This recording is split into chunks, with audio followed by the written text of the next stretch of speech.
DOAJ, Directorio de Revistas de Acceso Abiertos por sus siglas en inglés, es un directorio en línea que proporciona acceso a revistas de alta calidad, de acceso abierto y revisadas por pares. Soy Patricio Pantaleo y te invito a conocer más sobre DOAJ y su impacto en Latinoamérica en este episodio de Publicar o Perecer. Esto es Publicar o Perecer, un podcast sobre revistas académicas, open access y los desafíos de la comunicación científica en el mundo actual. Una producción de PaideaStudio.net.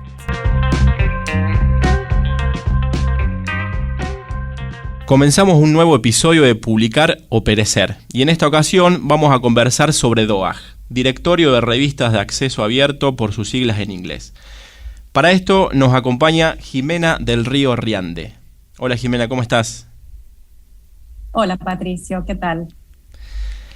Jimena es investigadora del CONICET, embajadora de DOAJ y bueno, en el episodio del día de hoy ella está invitada para comentarnos un poquito todo el impacto de DOAJ en Latinoamérica, qué es DOAJ, cómo aplicar a DOAJ, por qué las revistas tendrían que estar en DOAJ y nos va a aclarar un poco el panorama del directorio a todos los editores y editoras de América Latina y de habla hispana.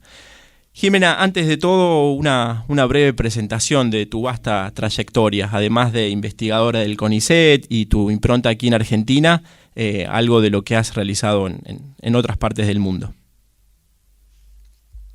Bueno, les cuento. Primero, muchísimas gracias por la invitación y por interesarse en el acceso abierto, en la publicación científica.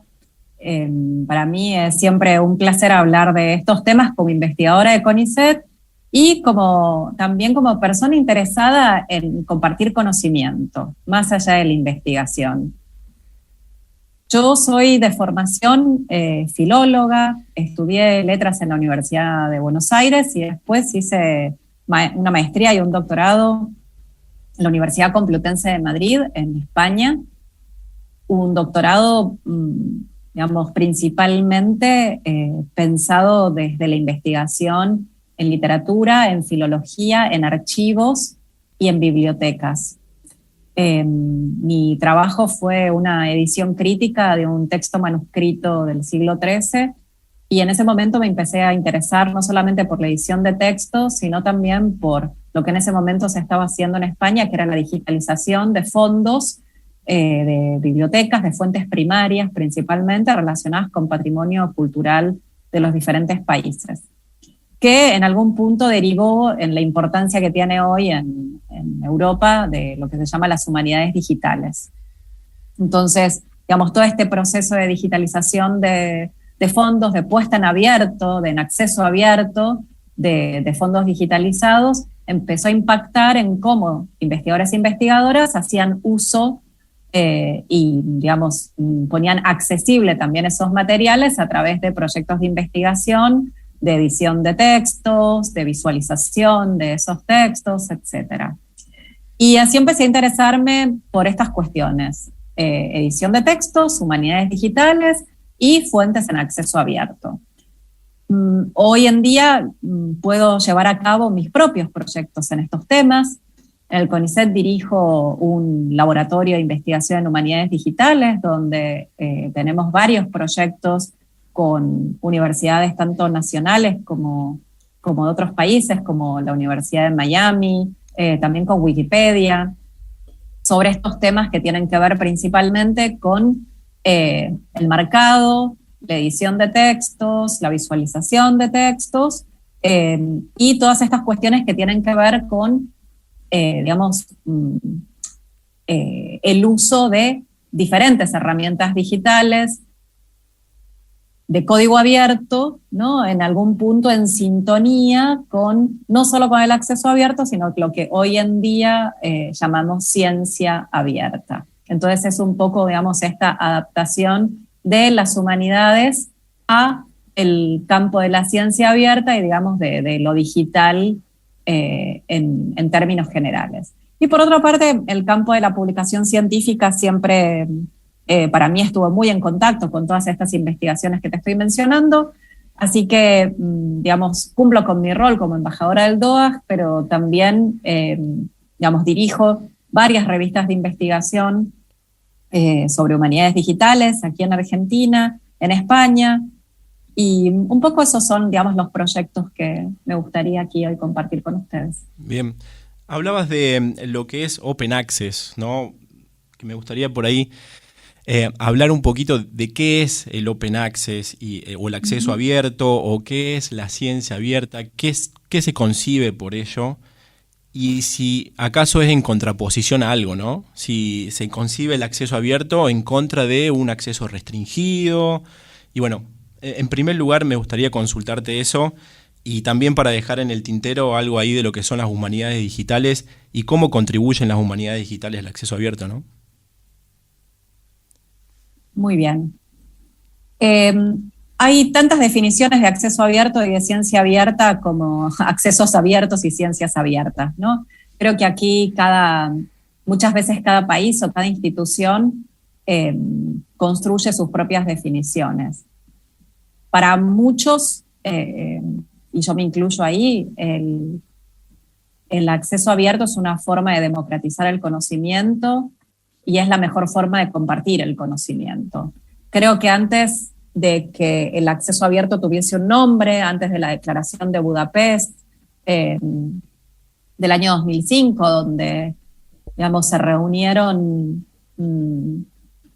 sociólogos, bibliotecarios, activistas por la democratización del conocimiento y decidieron, digamos, pensar un nombre y también una hoja de ruta para el modo en el que, digamos, la publicación científica venía haciéndose hasta ese momento, luego de recibir el gran impacto de la web y del mundo de lo digital, mucho antes digamos, de todas esas formas de manifestarse, esos manifiestos por el acceso abierto. En muchos países ya se venía pensando en cómo publicar, cómo compartir el conocimiento, cómo generar espacios de publicación científica. América Latina, en ese sentido, tiene una hoja de ruta propia, pensada desde, yo te diría, el acceso público, que es algo que a mí siempre me gusta destacar. Creo que en nuestra región, salvo la excepción de algunos países, siempre estuvo muy signada por la presencia de universidades públicas y de instituciones de investigación públicas. Y por público aquí me refiero a que no está la presencia, digamos, de estas compañías, ¿no? No como sucede en otros países donde las universidades son públicas porque reciben un dinero del Estado, pero luego pueden tercerizar el resto de todos los servicios que ofrecen, como sucede en los Estados Unidos o en Europa, ¿no? Entonces ahí hay una fuerte presencia de empresas dentro de la universidad que tercerizan todo, desde el trabajo dentro de la biblioteca a otras cuestiones, digamos, más administrativas de la universidad. En nuestra región, lo público siempre ha significado, digamos, la sostenibilidad pública de principio a fin. Entonces eso ha hecho que, digamos, la investigación que sale de las universidades y de las instituciones financiadas con fondos públicos tengan una hoja de ruta, más, si se quiere, homogénea, donde no hay terceras partes que tercerizan en algún momento esa producción. Pensemos en las revistas, alguna tercera parte que pudiese tercerizar, digamos, el acceso a una base de datos, el acceso a, digamos, a plataformas específicas de revistas, etc. Entonces creo que ahí tenemos, en nuestro caso, un acceso abierto, digamos, un acceso abierto público, ¿no? En este sentido. Eso no sucede, por un lado, en muchos países, y por otro lado, hay que decir también que, digamos, hay mucha más presión en algunas disciplinas por, de alguna forma, tercerizar alguna parte del acceso abierto en las ciencias más duras que no en las humanidades, ¿no? Donde, digamos, esta tradición del publicar sin costos para los autores digamos, de alguna forma ya en nuestra región se da por sentado, ¿no? Y en muchos otros espacios también. Entonces, yo aquí haría estas salvedades de, bueno, de qué acceso abierto se trata, ¿no? Para nosotros es un acceso abierto de este tipo, como venía definiendo. En otros países no, el acceso abierto está muy, o sea, si bien hay, digamos, distintas vías, la vía de pago o de no pago, etcétera, en muchos casos está más, digamos, en una hoja de ruta híbrida donde intervienen otros agentes de producción que no son los de la universidad pública. Bien. Esto también hace a la ciencia abierta, ¿no? O sea, estamos hablando del acceso abierto porque nos estamos aquí, digamos, estamos en este diálogo sobre publicación científica. En otra escala, en una escala donde estamos incorporando cuestiones relacionadas con, si se quiere, vamos a decir, software, hardware para hacer investigación, otro tipo de elementos, ¿no? Como puede ser lo que sucede antes de la publicación, los hoy llamados preprints, que son estos, si se quiere, borradores o primeras versiones de artículos que se pueden poner en abierto, si es que así lo permite la revista. Cuando tenemos toda otra serie de ingredientes, en estas últimas épocas esto ha venido redefiniéndose principalmente desde 2010, como vos decías, como ciencia abierta. ¿Qué pasa aquí también? Bueno, en los últimos tiempos en Europa la ciencia abierta empezó a verse en términos de servicios, ¿no? Servicios de nubes, ¿no? Para alojar datos primarios, servicios de cosecha de datos primarios.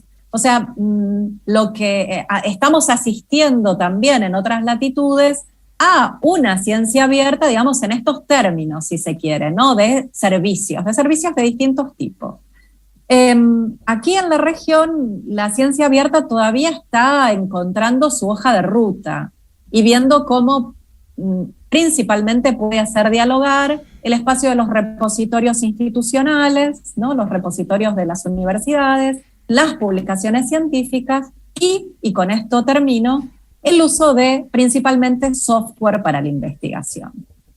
Bien. Software de código abierto. Y aquí es donde las humanidades digitales tienen mucho para decir, porque las humanidades digitales para hacer investigación usan principalmente software de edición de texto, software de visualización de texto, software para minería de textos, para publicación. Entonces creo que ahí encuentran, digamos, un espacio interesante de diálogo, no solo para construir desde lo digital, sino también desde lo abierto. Bien.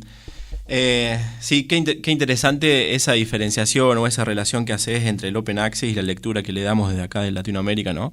Sobre todo relacionado a la idea o al concepto de lo público, que es muy diferente a diferentes acepciones que hay en otras partes del mundo. Y bueno, y el acceso abierto también tiene otras interpretaciones. De hecho, hace muy poquito estaba leyendo, creo que ayer o anteayer, de una asociación entre un gran grupo editorial y una universidad que garantizaba el acceso abierto de todos los artículos de los investigadores de esa universidad. Es decir, lo que publicaban esos investigadores iba a estar en acceso abierto en ese grupo editorial.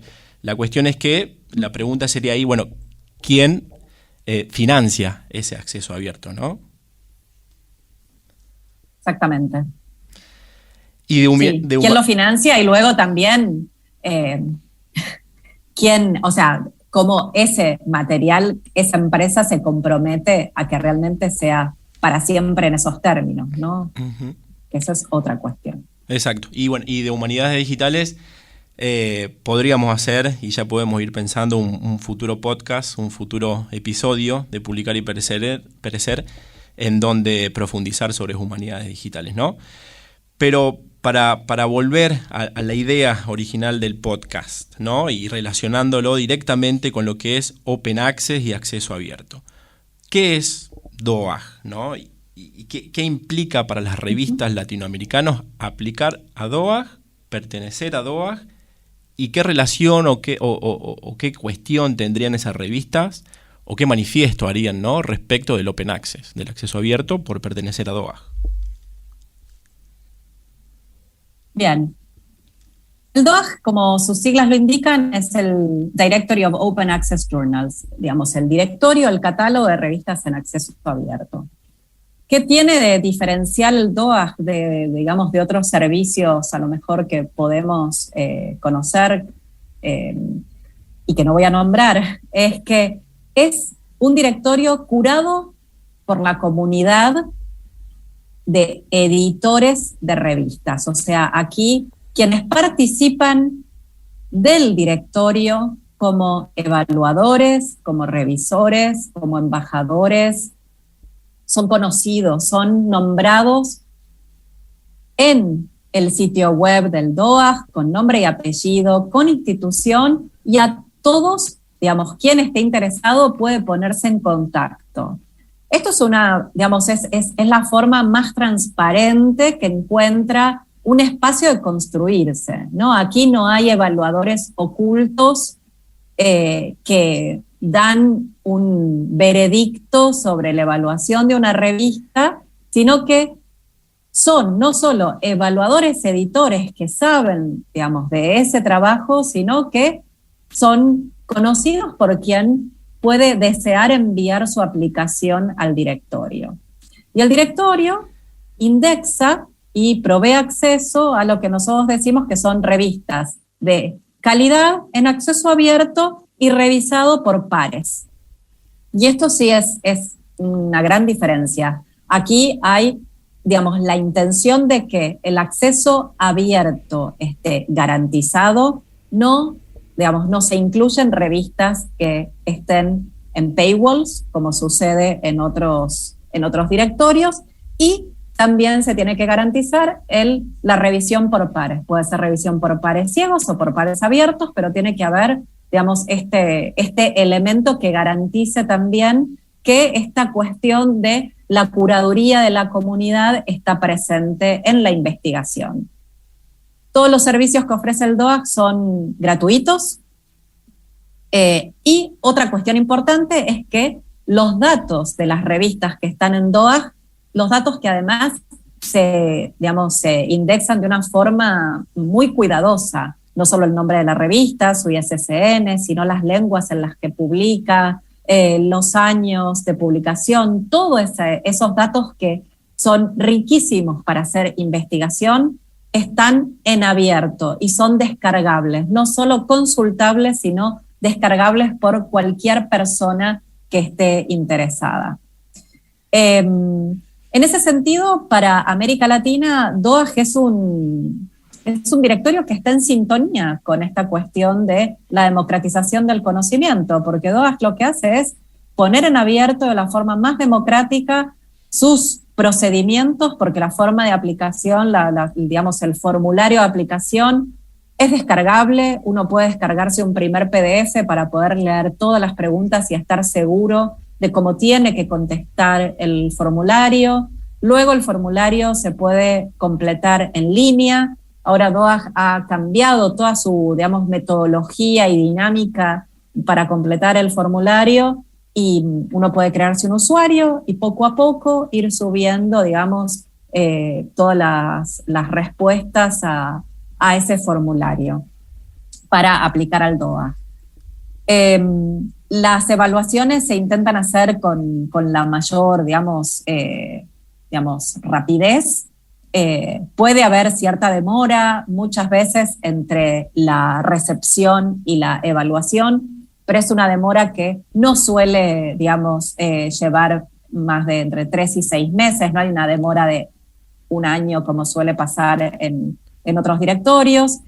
Y realmente en muchos casos hay un acompañamiento tanto de los distintos embajadores, porque el DOAJ tiene embajadores no solamente en América Latina, sino hay embajadores para Norteamérica, Europa, Asia, África. Hay embajadores en todas las regiones que se comprometen a trabajar y a, dar feedback a los editores a la hora de presentar sus aplicaciones.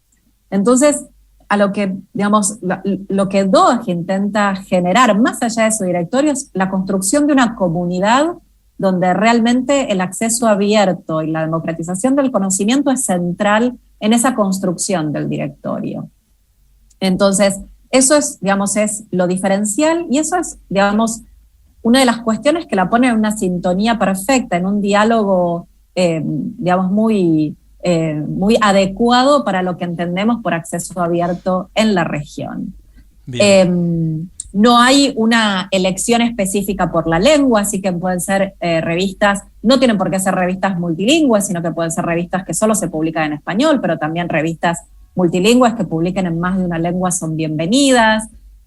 Con lo que hago mucho hincapié en esta cuestión no solamente del acceso abierto, sino de la apertura que tiene el DOAJ a la hora de evaluar estas revistas. Pero sí hace hincapié, como decíamos en un principio, en la calidad de las revistas y en esta cuestión de revistas en acceso abierto y revisadas por pares. Bien. Bueno, Jimena, muchísimas gracias. La verdad que muy clara la explicación, sobre todo recordar eso que la aplicación del DOAJ es directamente online y de hecho hay un formulario PDF que se pueden descargar y pueden revisar punto por punto cómo aplicar en las revistas, ¿no? De las personas que nos escuchan, seguramente habrá revistas que están muy desarrolladas, revistas que están a medio de desarrollar y algunas revistas que están comenzando, ¿no? Y como todo el mundo editorial en Latinoamérica, habrá algunas instituciones que tienen mucho más personal, mucho más desarrollo y mucho más financiamiento por parte de la institución, pero habrá aquellas que no, y de hecho son muchas.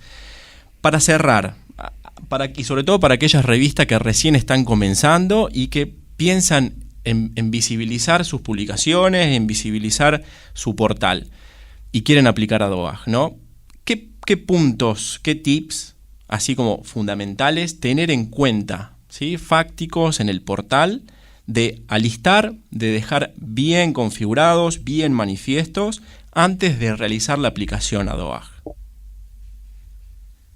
Muy bien. Lo más importante es, en primer lugar, digamos, un sitio homogéneo. Nosotros lo que hacemos es evaluar revistas que desde el lugar digamos, la landing page, el lugar de bienvenida del lector y del autor, sea entendible. Valoramos mucho la organización del contenido. Un título claro, unas siglas claras que acompañen a la revista, no una revista que tenga un título de tal forma, a lo mejor en la cabecera y después solamente sea mencionada con sus siglas, un ISSN claro, una diferenciación entre si hay un ISSN impreso y otro digital, unas normas claras para los autores, eso es muy importante, una declaración de acceso abierto es eliminatorio para, como les decía, estar en el DOAJ, declarar que la revista suscribe la declaración de acceso abierto. Esa organización del contenido es muy importante para DOAJ. Que no haya tampoco propaganda en el sitio de la revista, que los artículos sean evaluados de forma transparente y por pares, que no haya endogamia en la revista. Un problema que sufrieron las revistas en nuestra región por mucho tiempo es que las revistas eran entendidas como órganos muchas veces de publicación de los institutos. Entonces, a lo mejor todo un instituto de investigación o una universidad publicaba en su propia revista.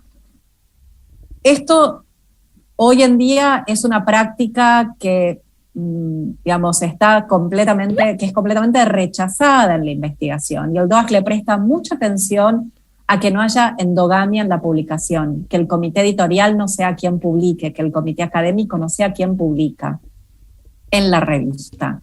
Que la revista de verdad sea un espacio abierto a autores. Entonces, esa es otra cuestión muy importante a tener en cuenta. Que los comités estén bien expresados, que haya una dirección clara en la revista, unos comités donde los miembros de esos distintos comités figuren con sus instituciones, figuren de alguna forma con, a través del formulario de la misma plataforma de la revista, que puedan ser accesibles, que quien va a hacer la evaluación de la revista y hasta un autor pueda ponerse en contacto con esas personas de esos comités.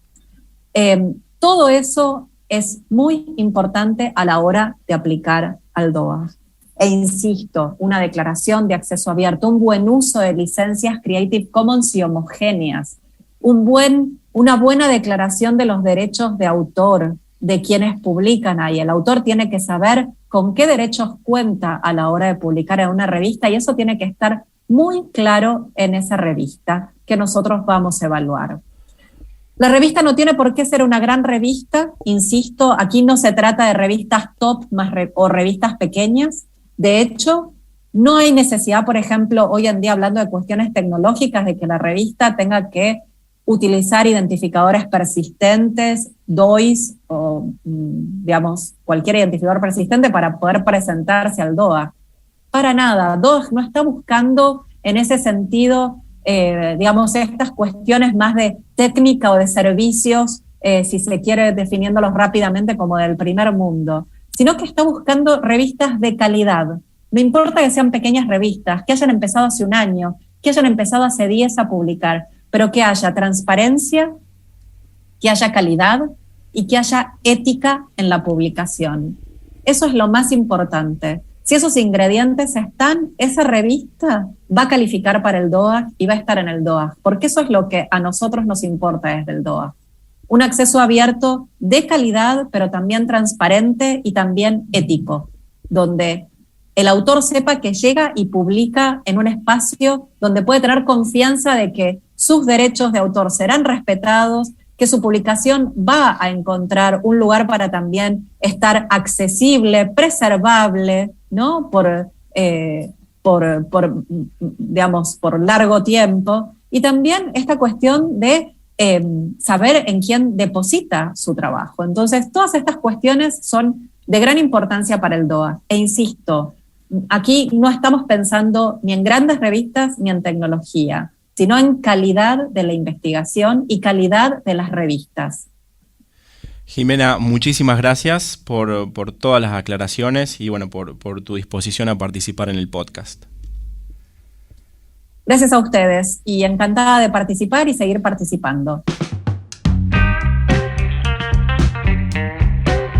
Bien, bueno, a todas las personas que nos escuchan, saben que pueden dejar algún comentario, alguna sugerencia, alguna pregunta para próximos podcasts, ¿sí? En el sitio web paideyastudio.net están cargados los podcasts y ahí mismo tienen la sección para dejar comentarios. Así que bueno, cualquier comentario nosotros los retomamos en próximos episodios. Muchísimas gracias y nos vemos en el próximo episodio de Publicar o Perecer. Fue una producción de paideyastudio.net. Suscríbete para escuchar los próximos episodios y sigue a Paideia Studio en Facebook y LinkedIn para conocer más sobre talleres y cursos destinados al sector editorial. Una producción de paideyastudio.net.